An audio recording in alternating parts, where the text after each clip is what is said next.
I took a side job cleaning houses in lingerie and ended up at my professor's place by accident, and while I can handle it like an adult, he's been dodging eye contact for months and I'm worried it's going to mess with my grades.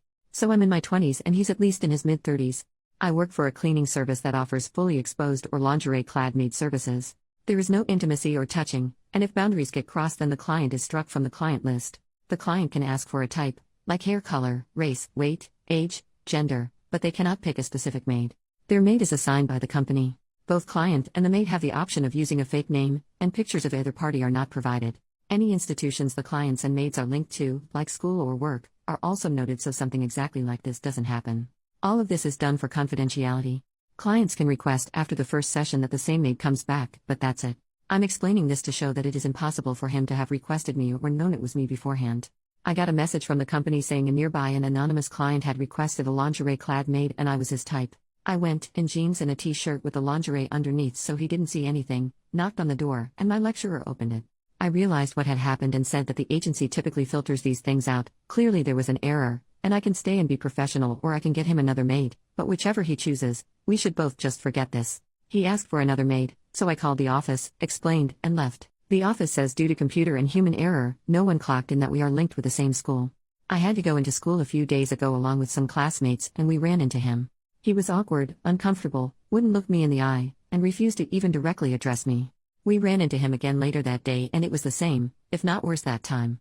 We also had some classes at the end of last academic year, after the mix-up where I ended up at his place, and I was similarly ignored, though I attributed this at the time to the online format of the classes. This would just be one of those things, except I have classes with him all next year, as well as private meetings with him to discuss my studies. These have to be done with him, are compulsory, and can affect my grade. While I know that I can act professionally, I am concerned that he cannot, as it has been several months and he is still not passed it. I am putting a lot of time and money into this, and if this is how he will act for the remainder of it, I feel I will not get what I paid for it and that my grade will suffer. I do not know how best to progress. I cannot afford to let my grade go to crap, but talking to him might make things even worse. Any advice? Top comment: clearly a lot of the people giving you advice here don't work in academics. I do. For the love of God, don't put anything in writing unless you actually want to get him fired. He is not going to give you a bad class participation grade if he is the one preventing you from participating by ignoring you. As for meetings with him, just meet for your degree the way you would if this had never happened. If you treat this brusquely and professionally, he will eventually too. If you must address it, at the end of your meeting, while you're leaving, say I would really appreciate it if you would keep what I do for a living to yourself. Obviously I am giving you the same professional courtesy. I would love it if we could pretend that incident never happened. Don't put anything in writing. For the love of God, do not show up to his house again, even to leave a note in his mailbox. That's how you progress into stalking. Don't do anything crazy to make him notice you in class. Offer to participate the way you always would. Do your meetings with him as if this never happened. Update: 1 month later, he reported me.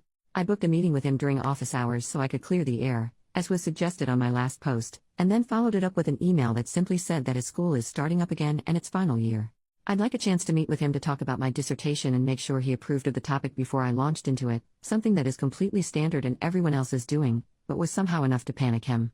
The maid service I work for also offers completely clothed maids, so from what I can gather he's gone to the uni saying he paid for a fully clothed maid and only went through this service because of their extensive vetting, but when I showed up I offered to do it without clothes on in exchange for extra help on my dissertation. He said no. Obviously this is bull crap, and I got the recording of the phone call I had with work and gave it to the uni, which was enough to stop the investigation, but I couldn't get his payment records to prove he paid for lingerie due to the anonymous payment system, and any more than that would require a legal case, which I can't afford. And even if I did manage to stay here, I'd still have to be in his classes as they are mandatory, but at the same time my uni have basically said that they can't put me in his classes after this because I have essentially been accused of intimately harassing him. He must have reported me the second I sent in my meeting request, because I got the email from the person dealing with this literally less than a week later.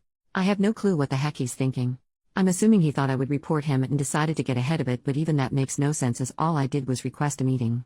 Whatever his logic, I am dropping out. I am 1 year off of completing my degree, so I've submitted some inquiries about transferring to nearby universities, but because this has happened right at the start of a new school year, it's going to be 10 times harder than it would be if this happened over summer or last year. The only upsides are that I've not actually been expelled or suspended, so I won't need to explain this to anyone. The uni seemed fine to just let me go quietly, and another lecturer is writing me a reference. The agency have also said they will blacklist him, and they share this info with other services, so hopefully he won't be able to do this to anyone else.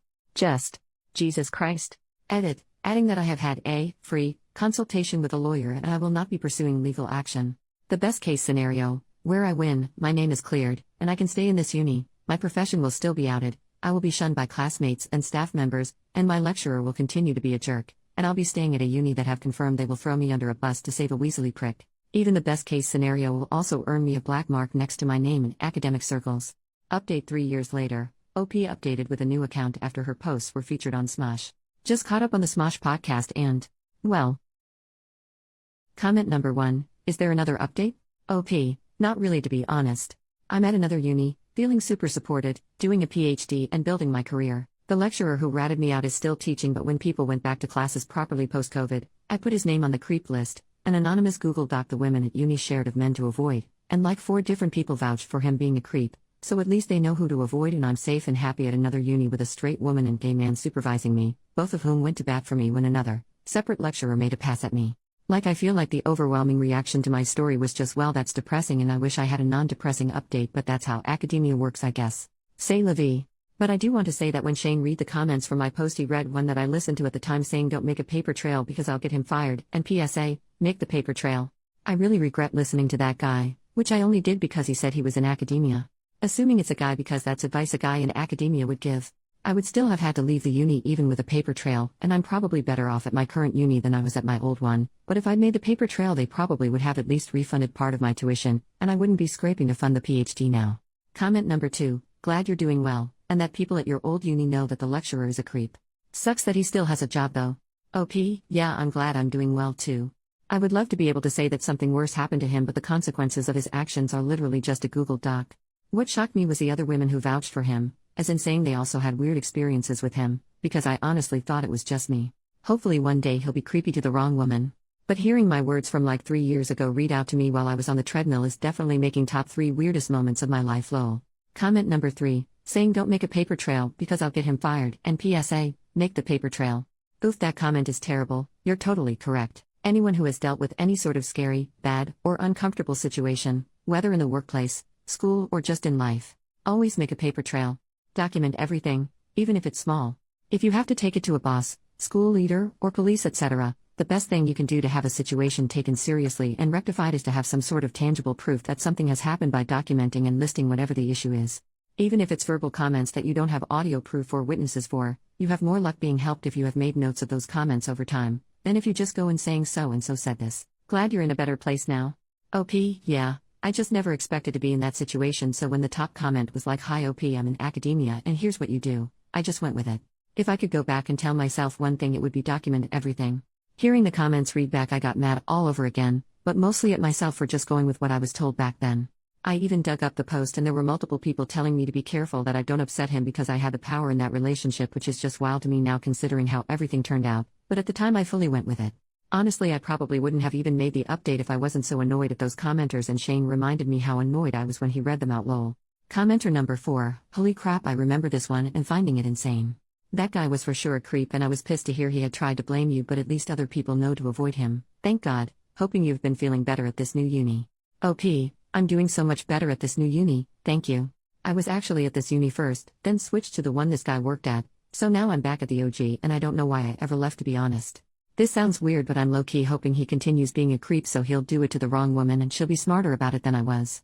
But yeah, it was insane to me because honestly that post is from like late 2021 and by 2022 I was at a new uni, moved on, completely forgot about it, and then today I'm on the treadmill listening to a podcast and hear that being read out. Like? Commenter number 5, I'm glad you're doing better. Wow, that must have felt surreal to have your story of what crazy shit happened to you in a video happen. I remember watching the video when it came out. OP, I immediately just picked up my phone and rewound and started looking for the info. I would have heard it sooner, too, but I only listened to podcasts at the gym and I've not gone in the last couple weeks. It was so wild.